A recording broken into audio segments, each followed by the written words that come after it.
विधानसभा चुनाव के दौरान बहुजन विकास अघाड़ी के कुछ ऐसे स्लोगन हैं जो लोगों को हैरान करके रख देते हैं, विरोधियों के हौसले को पस्त कर देते हैं। जैसे कि ये पावर सीट में नहीं मेरी जान, उस पे बैठने वाले में होनी चाहिए। और जो सीट पे बैठा है ना, वो सिर्फ पावर नहीं, पूरा पावर हाउस है।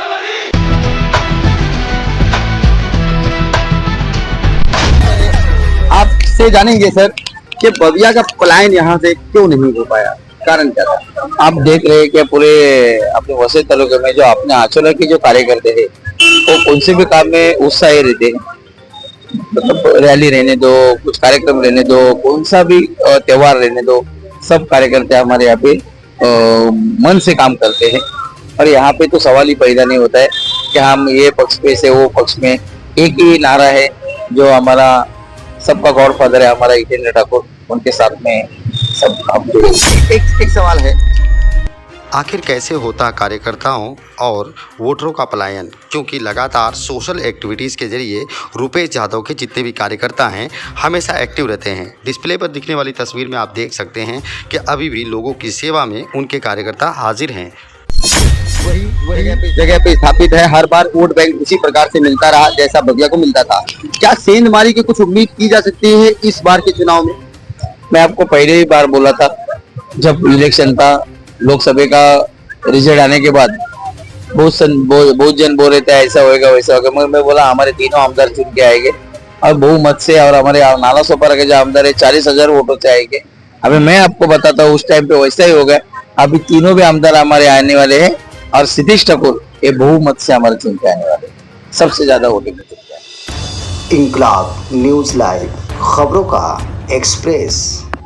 नमस्कार दोस्तों, आप देख रहे हैं इंकलाब न्यूज़ लाइव। मैं फारूक साहब सिटी सर्वे की रिपोर्ट में इस वक्त अचोला क्षेत्र में हूँ, एवरसाइन के लास्ट स्टॉप पर, और यहाँ बविया का एक छोटा कार्यालय भी है।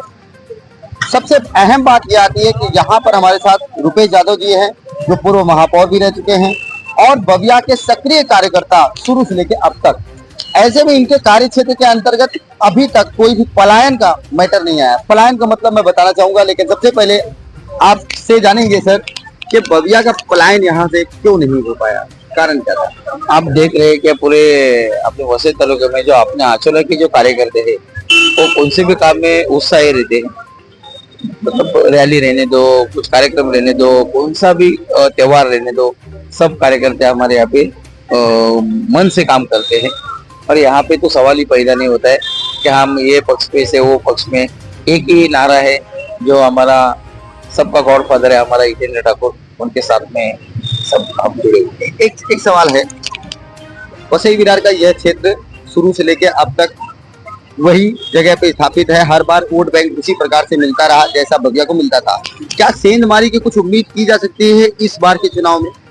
मैं आपको पहले ही बार बोला था, जब इलेक्शन था, लोकसभा का रिजल्ट आने के बाद बहुत जन बोल रहे थे ऐसा होगा वैसा होगा। मैं बोला हमारे तीनों आमदार चुन के आएंगे और बहुमत से, और हमारे नाला सोपारा के जो आमदार है 40,000 वोटों से आएंगे। अभी मैं आपको बताता हूँ उस टाइम पे वैसा ही होगा। अभी तीनों भी आमदार हमारे आने वाले हैं और सतीश ठाकुर ये बहुमत से हमारे चुन के आने वाले, सबसे ज्यादा वोटिंग में चुन के आए। ये थे महापौर रुपेश यादव जी, जो कल भी वही शब्दों का इस्तेमाल करते थे जो आज कर रहे हैं। अब इनकी बातों में कितनी सच्चाई है वो तो चुनाव के बाद रिजल्ट आने पर मालूम पड़ेगा, लेकिन कई बार इनकी बातें सटीक साबित हुई है। आप देख रहे हैं इंकलाब न्यूज़ लाइव, मैं फारूक साहब। मेरे पास एक वीडियो और है, उसमें भी आपने यही बात बोला है। एक आशिक है ना, वो मैंने